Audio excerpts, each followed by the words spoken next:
Hello, we're once again at Gen Con 2024, and here we're at the Dead Alive's Games booth. Now, last year we got to see off their Lunar Rush game, which was a huge success, and I think that led you to a Dice Tower nominee as well. Yeah, to talk about. For the best small publisher. We can talk about that, but we've got another game here, which now we have the final version of, and we're going to talk a lot about that as well. Yes. So, what do we got here? All right, we got Cyberpunk Quest here. It's our new game, literally just landed a week ago. It is a cooperative campaign game where you are cybernetic pets trying to save your owner who went missing in a world where humans have gone crazy. Everyone has cybernetic implants, and they got this computer virus that's mind controlling them. And to the pets, humans are just crazier than normal. So, but what Jane, the bionic cat, she's the main character. Her owner went out one day and just didn't come back, and now she gathered her dog, goose, and raccoon friend to go on a grand adventure around the city. You could even see, I'll just lift this up, a little cloth map that we have. It's a branching storyline. There are a lot of unique characters, bosses that you fight. You level your pets up. It's like a mini D&D campaign, but for all ages and families. Now, you did say that the virus made people insane, but someone has a Canadian goose. I feel like that already, seems human. But yeah, it seems you have a large variety of animals. I assume they all play very differently as well. Yes, they play quite differently. They fill a specific role, just like a D&D campaign. So we have the rogue, we have the bard almost, we have the tank, we have the fighter. And then in our Kickstarter, we got our backers, as we always do. We had them suggest and have people vote for the next two, okay. Which I believe one is a river otter.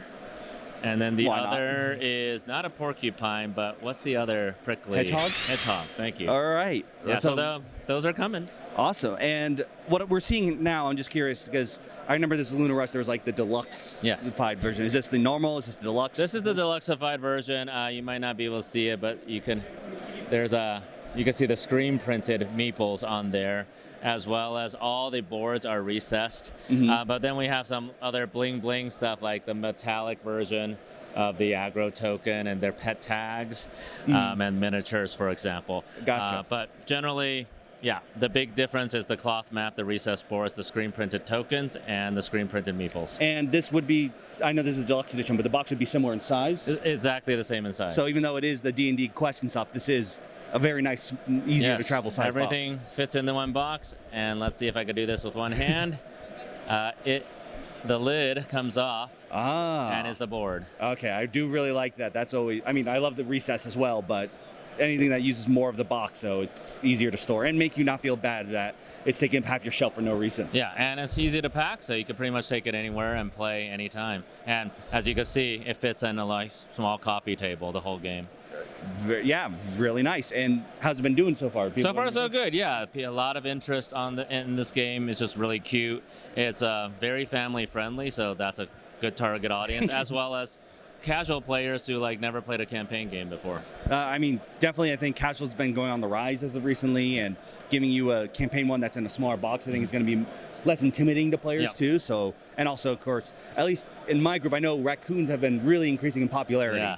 That and a possum, so they'll probably be really excited and fight over who gets to play that. Exactly, and we always joke, it takes about as long to play a chapter as it is to set up Gloomhaven. So I mean, that's not a high bar to. I know. But yeah, that was setup time too. But let's go. You were nominated, right, for Best Smallest Publisher. Yeah, recently, right? We were very honored to be nominated by Dice Tower. We went to the award ceremony last night.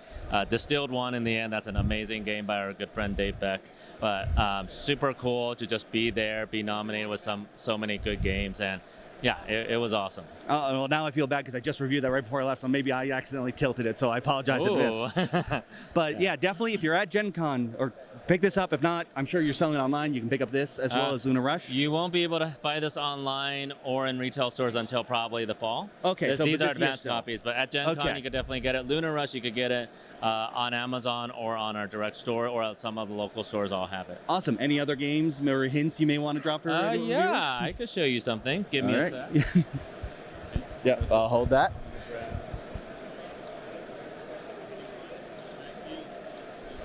We just announced it recently, but we have this game called Lunar Skyline. It's in the Lunar Rush universe, 100 years in the future.